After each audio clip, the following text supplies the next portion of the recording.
Zee 24 तास एक पाऊल पुढे। आणि महत्त्वाची बातमी ती म्हणजे लडाखमध्ये चीनने केलेल्या घुसखोरीचा आज 10वा दिवस आहे। आतापर्यंत भारत आणि चीनी लष्करामध्ये 2 फ्लॅग मीटिंग झाल्या असल्या आणि भारताने तीव्र शब्दात आपला आक्षेप नोंदवला असला तरी त्याने चीनवर कुठलाही परिणाम झालेला दिसत नाहीये।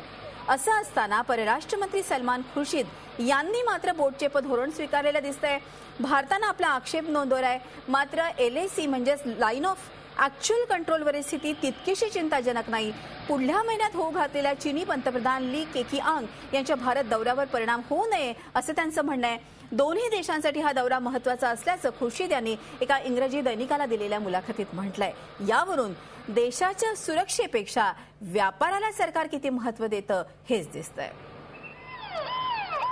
एकूणच या संदर्भात निवृत्त ब्रिगेडियर हेमंत महाजन यांच्याशी आम्ही काही वेळापूर्वी चर्चा केली। त्यांनी काय म्हटलं या संदर्भात ऐकूया।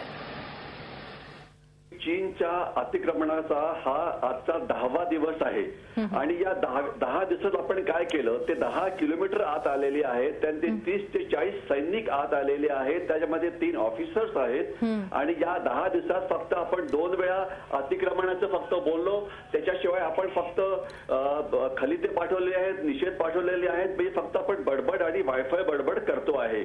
लक्षात यायला पाहिजे की डिप्लोमसी जी असते त्याला एक म्हणजे त्याची एक लिमिट असते। जर आपण नुसतं गोड बोलून जर चीन हे ऐकायला तयार नसेल आणि पुन्हा पुन्हा तेच रिपीट करत असतील की आम्ही परत जाणार नाही, आम्ही आमच्याच भागामध्ये आहोत, तर मग आपण काय करायला पाहिजे? अर्थातच आपल्याला दुसरा उपाय करायची गरज आहे। झी 24 तास एक पाऊल पुढे।